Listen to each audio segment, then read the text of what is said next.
कल अपने जो चर्चा की थी वो एक सेवी वर्गीय प्रबंध के महत्व की चर्चा की थी, जिसमें मैंने आपको ये बताया था कि सेवी वर्गीय प्रबंध के जो मुख्य बिंदु है महत्व के, उसमें मैंने आपको बताया था कि मानवीय साधनों का कुशलता पूर्वक उपयोग करना, संगठन का संतुलित विकास करना, कर्मचारियों को प्रशिक्षण, उनका डेवलपमेंट, उनकी व्यवस्था करना, एक उपक्रम में किस प्रकार की ट्रांसफ़र पॉलिसी होगी, किस प्रकार का प्रमोशन होगा, इन सब की व्यवस्था करना, ये सारी बातें अपने की थी।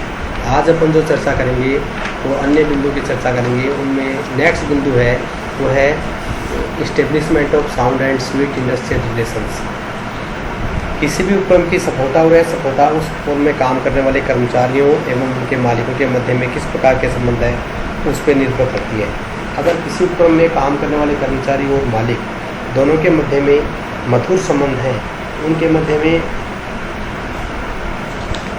सौहार्दपूर्ण रिलेशंस है, तो वो उपक्रम आसानी से सफलता प्राप्त कर सकता है।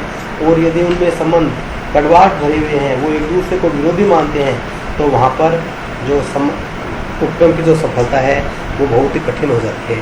तो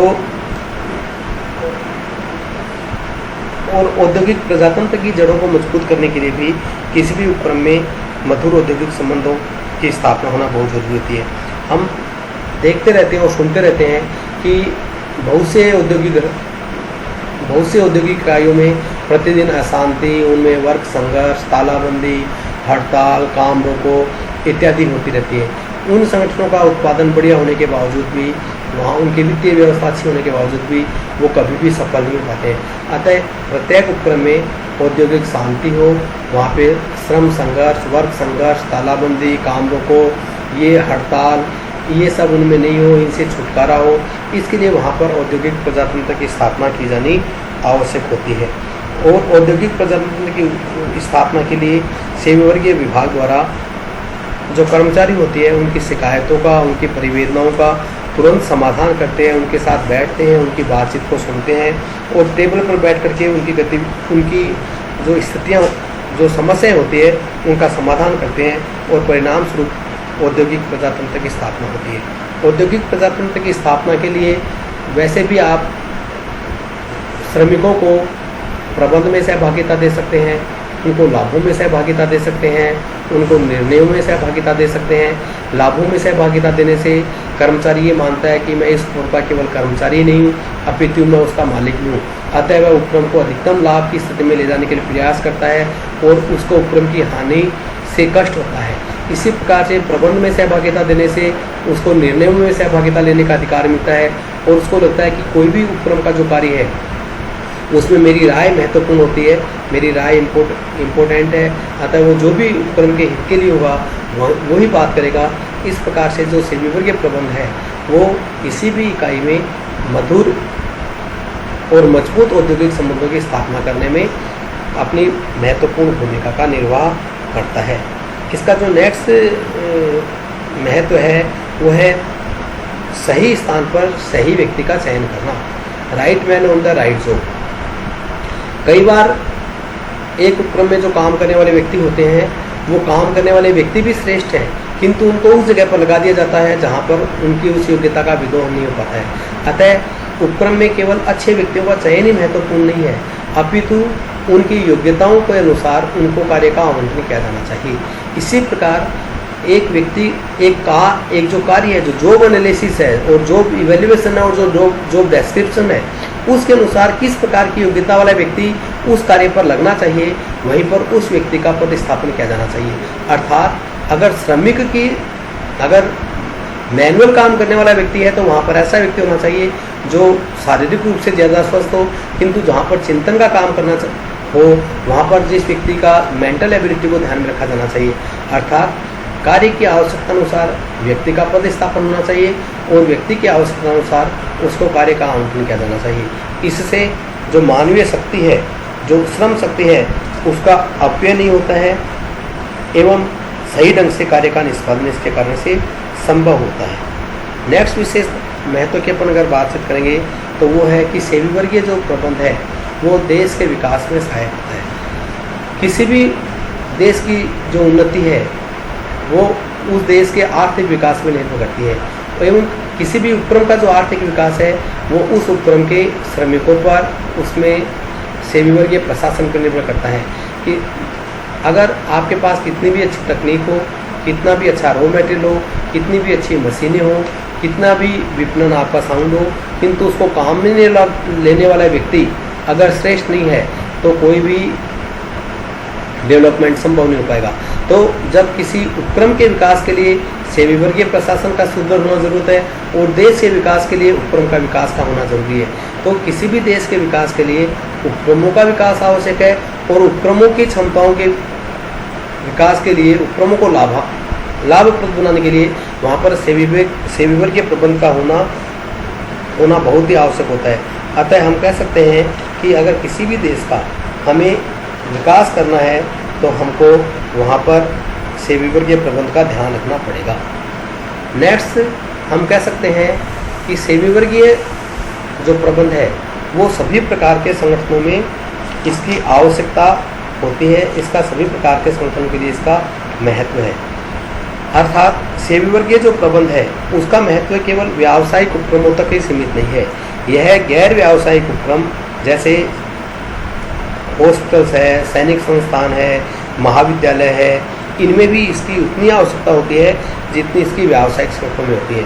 इसी प्रकार से जो सामाजिक संगठन है, सरकारी संगठन है, गैर सरकारी संगठन है, गैर व्यावसायिक संगठन है, इन सब में भी मानवीय संसाधनों का समुचित नियोजन, प्रशिक्षण और उनका उपयोग करना आवश्यक होता है।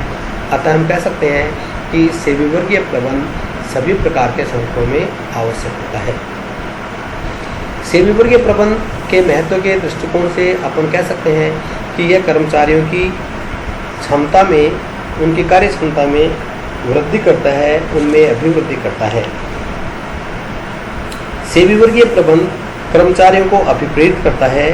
ये अभिप्रेरणाएं मौद्रिक हो सकती है, गैर मौद्रिक हो सकती है और कर्मचारी को अभिप्रेरित करने के परिणाम स्वरूप कर्मचारियों की कार्य करने के प्रति रुचि जागृत होती है और रुचि जागृत होने के कारण से कर्मचारी अपनी अधिकतम क्षमता से कार्य करने के लिए तत्पर हो सकते हैं। अतः अधिकतम क्षमता से कार्य करने के परिणाम स्वरूप कर्मचारियों के द्वारा किए जाने वाले कार्य निष्पादन की मात्रा और किस्म दोनों में सुधार होता है। इस प्रकार से जो कर्मचारियों की कार्य क्षमता होती है उसमें अभिवृद्धि होती है और चूँकि सेवी वर्गीय प्रबंध कर्मचारियों के कल्याण के लिए कार्य करता है, उनकी शिकायतों का निवारण करता है, अतः उनकी उस उपक्रम के प्रति निष्ठा, लॉयल्टी, फेथफुलनेस इनमें भी वृद्धि होती है। परिणाम स्वरूप वे उपक्रम को अपना उपक्रम मानते हैं, वे उसके केवल कर्मचारी नहीं मान करके उसका एक अपने आप को अंग मानते हैं। इस परिणाम स्वरूप कर्मचारियों की कार्य क्षमता में अभिवृद्धि होती है। इसी प्रकार से ये सामाजिक जो दायित्व होते हैं उनकी पूर्ति में भी सहयोग प्रदान करते हैं। आज के युग में CSR कॉर्पोरेट सोशल रेस्पॉन्सिबिलिटी बहुत ही आवश्यक हो गई है। विभिन्न उपक्रमों को अपने जो सामाजिक दायित्व हैं, उपक्रम जहाँ पर भी स्थापित होते हैं उसके चारों तरफ के जो वातावरण होता है, वहाँ का जो समाज होता है, उस उपक्रम के कारण से उस समाज को भी विभिन्न प्रकार के कठिनाइयों का, विभिन्न प्रकार के संघर्षों का, विभिन्न प्रकार की समस्याओं का सामना करना पड़ता है। अतः व्यवसाय का भी दायित्व है कि वह वहाँ रहने वाले स्थानीय निवासियों के प्रति, उस समाज के प्रति अपनी जो सामाजिक दायित्व है उसका पूर्ति करे। अगर आपका सेवी वर्गीय प्रबंध महत्वपूर्ण है तो वह स्थानीय लोगों को रोजगार देगा, स्थानीय समस्याओं का समाधान करेगा, स्थानीय लोगों की स्वास्थ्य संबंधी है, शैक्षणिक संबंधी है, राजनीतिक संबंधी है, जो समस्याएं हैं उनको पूरा करेगा और उनको दूर करने का प्रयास करेगा। इस प्रकार हम कह सकते हैं कि उससे सामाजिक दायित्वों की जो सोशल रेस्पॉन्सिबिलिटीज़ है उनके कंप्लीशन में और एक सहयोग मिलता है। अन्य दृष्टिकोण से अपन ये भी कह सकते हैं कि सेवी वर्गीय जो प्रबंध होता है वो संपूर्ण उपक्रम की सफलता का मूल आधार होता है। सेवी वर्गीय प्रबंध संपूर्ण उपक्रम की सफलता का मुख्य आधार होता है, क्योंकि इसका जो कार्य क्षेत्र होता है वो सभी क्षेत्र जैसे क्रय है, विक्रय है, वित्त है, उत्पादन है, कार्यालय है, यातायात है, सभी में होता है। ऐसी स्थिति में प्रत्येक प्रबंधक, चाहे वह किसी भी स्तर का क्यों न हो, कुछ न कुछ सेवी प्रबंध का कार्य अवश्य करता है। अतः सेवी वर्गीय जो प्रबंध होता है वो एक सहकारी और सामूहिक कार्य बनता है और वह उपक्रम की जो सफलता के लिए मुख्य आधार के रूप में काम करता है। इसके अन्य महत्व के रूप में अपन कह सकते हैं कि सेवी वर्गीय जो प्रबंध है वो कर्मचारियों को सुरक्षा प्रदान करता है और उनके लिए कल्याणकारी कार्यों को संपन्न करता है। इसी प्रकार से यह कर्मचारियों की सामूहिक सौदेबाजी की क्षमता में भी अभिवृद्धि करता है और जो कर्मचारियों की सामूहिक सौदेबाजी की जो क्षमता होती है वो भी सेवी वर्गीय प्रशासन पर निर्भर करती है। और सेवी वर्गीय प्रबंध के माध्यम से ही कर्मचारियों का जो व्यक्तिगत विकास होता है, जो पर्सनल डेवलपमेंट होता है, वो बहुत हद तक इसी पे निर्भर करता है। इस प्रकार से हम कह सकते हैं कि सेवी वर्गीय प्रबंध किसी भी देश के लिए, किसी भी संगठन के लिए, किसी भी व्यावसायिक संगठन के लिए, किसी भी गैर व्यावसायिक संगठन के लिए, क्योंकि इसमें मनुष्यों का निर्माण किया जाता है और मनुष्य प्रत्येक जगह पर महत्वपूर्ण भूमिका का निर्वहन करता है। अतः ये आज के युग में सेवी वर्गीय जो प्रबंध है, सेवी वर्गीय जो प्रशासन है, वो बहुत ही महत्वपूर्ण माना जाने लगा है।